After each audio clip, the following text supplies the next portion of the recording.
So, the newest anime around the block has been the adaptation of Jujutsu Kaisen, a manga centered around Yuji Itadori and his story of fighting against cursed spirits who roam the earth to do all types of bad things. That's definitely not the best synopsis I'm capable of, but that's not what I'm trying to sell you on. Yes, I'm trying to sell you on Jujutsu Kaisen, but not because of the interesting abilities, a fantastic cast of characters, or even the world that they're in. No. See, this is a phenomenon. This is what dreams are made of. This is a true spectacle to witness, and you are lucky to be around to see it happening right in front of you. People of the universe, I introduce you to Satoru Gojo.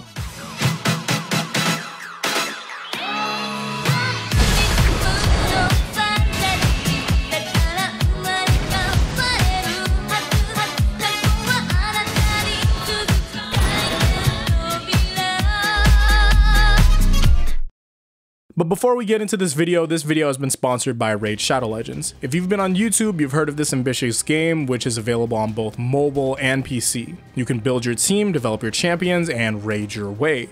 So watch, I chose Kael as my starter character. Now he's a strong character, but that's not the only reason why I picked him. It could be because of his poison ability or his design, but it's also my name if you add like 2 more letters. I also really like that he looks like some sort of Grandmaster Warlock because he has the fit for it. Then there's also Skullcrown. She's got some good AoE for the game. Her design awakens something inside of me. I love when characters meet that Mortal Kombat / Gothic type design because I need that. I like the game because it's fairly well made and a nice addition to the genre. We consider that it's on mobile. It actually looks pretty good graphically. Raid also just hit their 2-year anniversary with a load of anniversary events and tournaments. You might be able to still get involved in the first ever clan versus clan tournament. Raid also just released their first batch of the Fire Shadowkin faction and a huge update coming later in the month. New Doom Tower rotation with 2 tough new bosses. So if you move quickly, you might still be able to catch the specials going on right now. So to follow the party, all you have to do is hit the link in the description and you'll get your free epic champion, 10k silver, 50 gems, and 3 ancient shards so that you can summon more champions.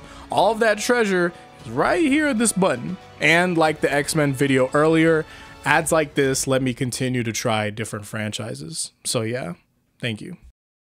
Whoo! All right, Gojo time. So the first thing that I loved about Gojo was his personality. This is also a great foundation for a relationship. How Gojo came onto the scene made me think, oh wow, this is a cool guy. But what's different from what I've seen in other shonen is that Gojo doesn't sacrifice attributes of himself to be him. He's goofy, but his humor is never the means of his downfall because he knows when to call it. He also never thinks he's stupid because when he's speaking seriously on anything, he's pretty damn well versed in it. So when I caught up, I'm thinking, wow, this is one of the coolest teachers in anime. But I wondered what in specific was making me feel this way because cool teachers exist in all types of media and real life. The conclusion I came to was how normal he was as a character and his teaching methods.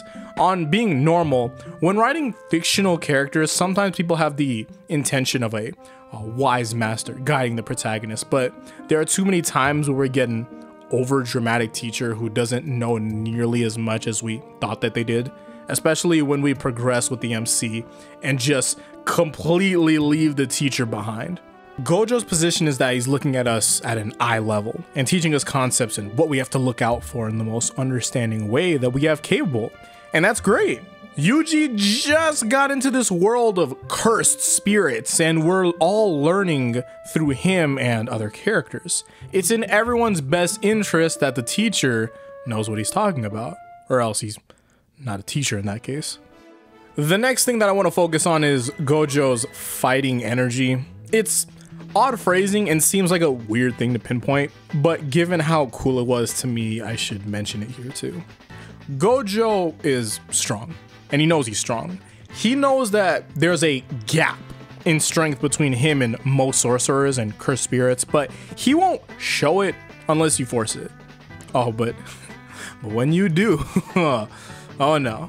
This energy, that smile and those eyes, I don't want to reference the manga about where I see like most of this, even though that's where I've seen most of it. But I think against Jogo or him in the Kyoto arc are good examples. Against Jogo, man, oh man, that was a great fight. Infinity exists everywhere. Just like how there's an infinite strength difference between me and you because you're weak, Jogo. Okay? You're a weak ass cursed spirit. That's how I took Gojo talking Jogo down. No pun intended, I swear. But Gojo has this flair in this fight, I swear it's not a pun, that reminds me of characters like L, Uvogin, and even Giorno. When they're running laps around you, they don't hesitate to make you feel it. Like when they're talking shit to you, you're like, ooh, ouch, ooh, I'm losing. Gojo gives that feeling of, you will never catch up to me because I'm just built so different between you and me. Like it's crazy. And it's true, he is. It's not even about how snapped his powers are, because you learn about how hard a worker he is when sculpting his abilities and personality. Gojo is a character confident in his strength and abilities because he's worked hard for this stuff. Of course, he's gonna strut. I mean, I feel as though he's gonna have the personality that he always has, regardless of his strength, because like that's his person. But his sheer power helps it a lot. Now on his design, this part, this is gonna be short. Look, all right, just look, for real.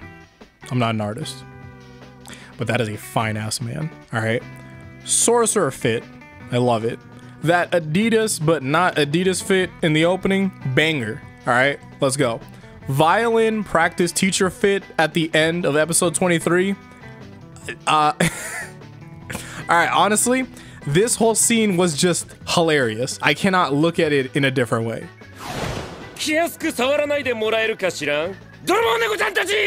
Like why did he even yell like that? That's this show's amazing. I love it. And I even saw this edit of Gojo being black and I was like, damn, I'm trying to get like him. If like me eye to eye with Gojo, I'm like, yeah, I'm trying to get like you. Except not exactly, because I like striving to be built like a grappler character. And lastly, how Gege uses Gojo. I want to speak more on stuff in the manga, specifically the rest of his abilities, but since I am anime friendly in this video, I'll save that for another. How Gege uses Gojo is fantastic. The man is strong, but is he used anytime there is a sign of a problem, or more so is every time? No. Are there large inconsistencies with the concepts that he's established and his levels of strength? No. I also see enough of him and haven't felt any qualms with Gojo at all. But the lack of problems doesn't immediately just say good character. So let's highlight the good. Gojo is the ace of Jujutsu Kaisen. And I don't mean the character from One Piece. Being the #1 in the game merits a lot of weight and pressure when writing a character, I can imagine, for Gege. And every time we see Gojo, it's as if the character is just writing himself with how well it all connects. A teacher to Megumin, and he trusts all of Megumin's decisions on crucial situations like the Yuji and Sukuna case because he sees it in him. He sees the humanity and potential in Megumin because that's just something that's missing in most higher up sorcerers. He's a great teacher to the trio and an excellent ace for the series. You need that grounded character, and the fact that Gege gave us someone so high up in terms of power and everything, yet still so connected, is a feat of itself. Imagine if you had a character like Yoshinobu being the strongest. This lack of humanity and evil energy on a person wouldn't be a problem in terms of writing, but I wouldn't say there'd be anything that we're not familiar with in terms of shonen. And I think that's why I like Gojo so much.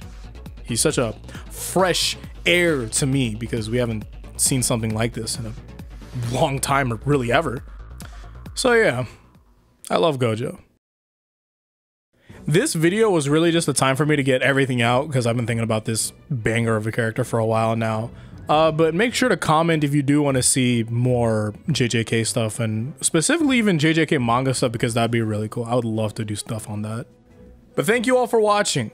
I hope to have more JJK content in the mix with all my other JoJo stuff, especially with all like Stone Ocean dropping. But yeah, hopefully I'll see you all in the next one. Until then, peace out and Godspeed.